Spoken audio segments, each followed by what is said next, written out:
Hello दोस्तों, आप सभी का स्वागत है आपके अपने YouTube चैनल प्रज्ञा कोचिंग क्लासेस पर। मैं आपका दोस्त ओम प्रकाश पुष्करना। आज हम स्कूल मैनेजमेंट के नए टॉपिक RTE एक्ट 2009 के बारे में बात करते हैं, जो कि हर एग्ज़ाम में इसके 2 से 3 क्वेश्चन पूछे जाते हैं। वैसे ये बहुत बड़ा टॉपिक है, लेकिन हमने इसको बिल्कुल ही शॉर्ट रूप में की नोट्स के रूप में समझने का प्रयास किया है और उम्मीद करता हूँ ये आप सबको बहुत अच्छा भी लगेगा। शुरू करते हैं। RTE एक्ट 2009 निःशुल्क तथा अनिवार्य शिक्षा का अधिकार अधिनियम 2009। इसको सर्वप्रथम 20 जुलाई 2009 को राज्यसभा द्वारा इसको मंजूरी दी गई। इसके पश्चात इसको 4 अगस्त 2009 को लोकसभा द्वारा इसको पारित किया गया। तत्पश्चात इसको 26 अगस्त 2009 को तत्कालीन राष्ट्रपति श्रीमती प्रतिभा देवी सिंह पाटिल द्वारा इसको मंजूरी दी गई। मंजूरी देने के पश्चात ये एक्ट के रूप में पारित हुआ, जिसको 1 अप्रैल 2010 को RTE एक्ट 2009 के रूप में जम्मू कश्मीर को छोड़ करके पूरे देश में इसको लागू किया गया। राजस्थान में यह एक्ट 1 अप्रैल 2011 को राजस्थान निःशुल्क एवं अनिवार्य बाल शिक्षा अधिकार नियम 2011 के नाम से लागू किया गया। एक्ट की संरचना इस प्रकार है। इस एक्ट में कुल 7 अध्याय और 38 धाराएं, एक अनुसूची है। इसमें सबसे बड़ा अध्याय 4 है और सबसे छोटा अध्याय इसमें 1 है। आइए दोस्तों, अपन RTE एक्ट की धाराओं के बारे में चर्चा करते हैं और इसके जो की नोट्स है उससे अपन याद करने की कोशिश करते हैं। एक्ट की जानकारी, इस धारा 1 में एक्ट की जानकारी दी गई है। धारा 2 में एक्ट की परिभाषाएं दी गई है। धारा 3 में निःशुल्क शिक्षा के बारे में कहा गया है। 3 फ्री, ऐसे भी अपन याद रख सकते हैं कि धारा 3 में फ्री। आयु के अनुसार प्रवेश धारा 4 में।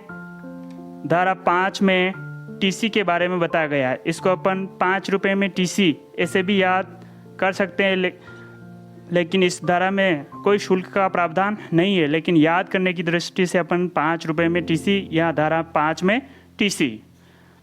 धारा 6 में विद्यालय की स्थापना बच्चे के नज़दीकी क्षेत्र में ही की जाएगी। इसके बारे में प्रावधान धारा 6 में किया गया है। धारा 7 में केंद्र व राज्य के वित्तीय अनुपात के बारे में बताया गया है, जो कि 60:40 है। समुचित सरकार के कर्तव्य धारा 8 में बताए गए हैं। धारा 9 में अधिकारी के दायित्व बताए गए हैं। धारा 10 में माता पिता के कर्तव्य बताए गए हैं। धारा 11 में विद्यालय पूर्व की शिक्षा, यानी 0 से 6 वर्ष के जो बच्चे होंगे उनको आंगनवाड़ी या विद्यालय पूर्व की शिक्षा धारा 11 में बताई गई है। धारा 12 में निजी विद्यालयों में 25% सीटों पर आरक्षण की बात कही गई है। धारा 13 में प्रवेश शुल्क नहीं। धारा 14 में कोई भी दस्तावेज नहीं मांगे जाएंगे। धारा 15 में वर्ष भर बच्चों को प्रवेश दिया जाएगा। वैसे 30 सितंबर लास्ट तारीख होती है, लेकिन फिर भी वर्ष भर प्रवेश की बात कही गई है। धारा 16 में फेल नहीं करना, बच्चों को फेल नहीं किया जाएगा, धारा 16 कहती है।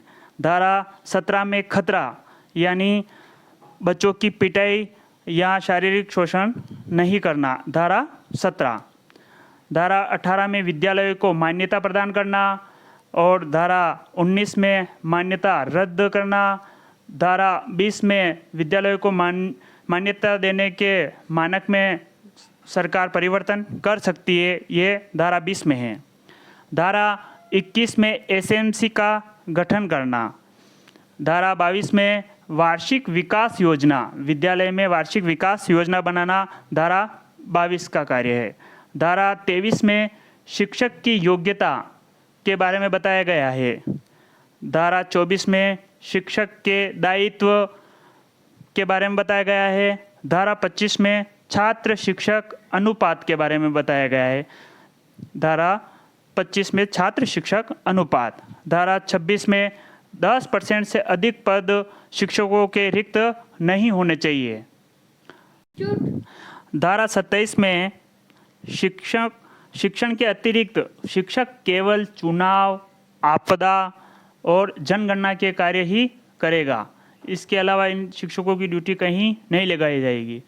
धारा 28 में ट्यूशन नहीं लेना, यानी कोई भी शिक्षक निजी शिक्षण नहीं कर पाएगा। धारा 29 में पाठ्यक्रम निर्माण के बारे में बताया गया है। धारा 30 में बोर्ड परीक्षा नहीं होगी। धारा 30 में बोर्ड परीक्षा की मनाही है। धारा 31 में बाल अधिकार हनन के बारे में बताया गया है। धारा 32 में अगर बाल अधिकार हनन होता है तो उच्च अधिकारियों को अपील की जाएगी। बाल अधिकार हेतु अपील। धारा 33 में राष्ट्रीय सलाहकार परिषद यानी केंद्र स्तर पर राष्ट्रीय सलाहकार परिषद का गठन के बारे में बताया गया है। धारा 34 में राज्य सलाहकार परिषद के बारे में बताया गया है। धारा 35 में एक्ट को लागू करने के निर्देश के बारे में बताया गया है। धारा 36 में कर्मचारी के आचरण पर शिकायत करने के बारे में बताया गया है। अगर किसी कर्मचारी के खिलाफ शिकायत होती है तो धारा 37 में शिकायत की निष्पक्ष जांच के प्रावधान किए गए हैं। और अंतिम धारा 38 में समुचित सरकार के एक्ट में परिवर्तन के अधिकारों के बारे में भी बताया गया है। तो इस प्रकार ये दोस्तों 38 धाराएं थी। कुछ गोल्डन फैक्ट है जो मैं आपको बताना चाहता हूँ। प्राथमिक कक्षाओं के लिए शिक्षण दिवस 200 दिन व 800 शैक्षणिक घंटे का प्रावधान किया गया है। उच्च प्राथमिक कक्षाओं के लिए 220 शिक्षण दिवस व 1000 शिक्षण घंटों के बारे में बताया गया है। प्रत्येक अध्यापक को प्रति सप्ताह 45 घंटे शिक्षण कार्य करवाना अनिवार्य है, जिसमें तैयारी के घंटे भी सम्मिलित किए गए हैं।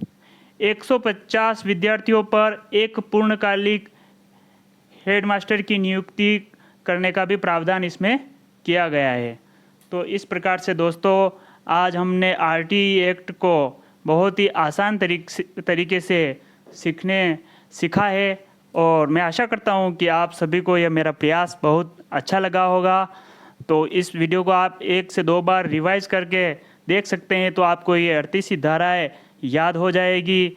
ये मैं विश्वास के साथ में कह सकता हूँ। मेरा ये प्रयास आपको अच्छा लगा हो तो प्लीज़ मेरे वीडियो को लाइक, शेयर और चैनल को सब्सक्राइब ज़रूर करें। आपका धन्यवाद।